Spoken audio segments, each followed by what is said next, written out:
मैं हैरान हूँ कि किस तरह एक इंसान जिसको अल्लाह ताला इतनी इज्जत दे, इतनी मकबूलियत हासिल हो, किस तरह वो जो है वो अपने ही एक उस हिसार के अंदर फंस जाता है। आई थिंक खलील साहब हैज लॉस्ट द प्लॉट। मैं खलील साहब को एक नया नाम देना चाहूंगा, खलीलुर रहमान मैं ना मानू कमर। अपने बयानात की वजह से अक्सर खबरों में रहने वाले खलीलुर रहमान कमर साहब का अगर हम यहाँ पर जिक्र करें, पिछले दिनों फिर एक उन्होंने दावा कर डाला कि जनाब उन्हें ड्रामे का स्क्रिप्ट अल्लाह की तरफ से आता है और वो इसलिए किसी को भी अपना स्क्रिप्ट बदलने की इजाजत नहीं देते।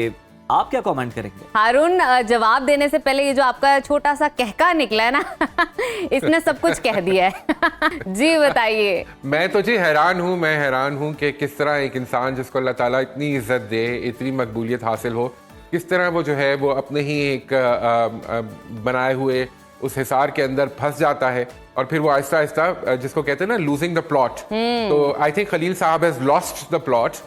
और ये एक स्क्रिप्ट राइटर के लिए बहुत बड़ी जो है बात होगी कि वो कहते हैं कि जी मुझे आसमानी सहीफे उतरते हैं और ये मेरे पास अल्लाह ताला की तरफ से अमानत होती है स्क्रिप्ट, जो कि मैं लोगों तक पहुंचाता हूं और शायद इसीलिए वो ये चाहते हैं कि इसमें कोई रद्द बदल ना किया जाए।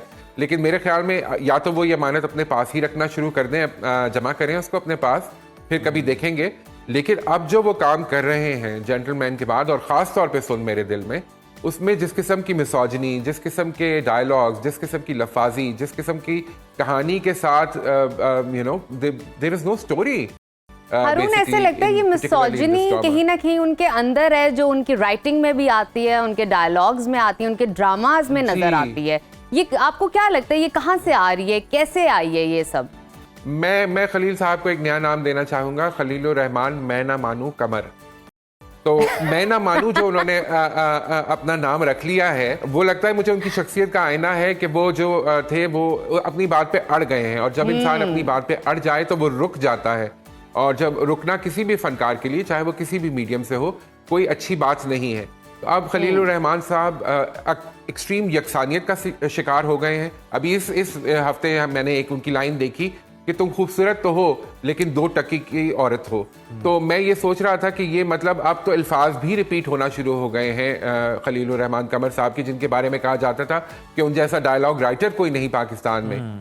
तो ये जो ड्रामा है, लेकिन हारून लगता है कि वो एक ही लाइन के इर्द गिर्द डायलॉग लिखते रहते हैं। मेरा ख्याल है वो मेन लाइन उन्हें बदलने की जरूरत है ताकि डायलॉग्स में भी तब्दीली आए।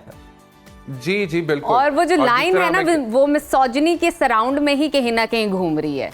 मिसोजिनी है, वो एक सेंस ऑफ सुपीरियरिटी है, वो एक डोमिनेसी है की, वो एक जी वो किस किस्म की जो है वो महसूसात से गुजर रहे हैं। लेकिन वो चाहे उनकी ज़ाती ज़िंदगी का अक्स नज़र आता है हमें, या जिस किस्म के ख्यालात। अच्छा, अब खलील साहब ने जो बात की, तो मैं उनसे ये पूछना चाहूँगा कि उनकी एक फिल्म अगर आप लोगों के जहन में हो, काफ कंगना के नाम से आई थी, तो मैं पूछना चाहूँगा उस फिल्म के बारे में उनका क्या ख्याल है, या अब जो इस ड्रामे को जिस तरह लोग हारून, ये जो आपके सवाल है ना, जितना ऐसे बहुत सारे लोग सवाल पूछना चाहते हैं।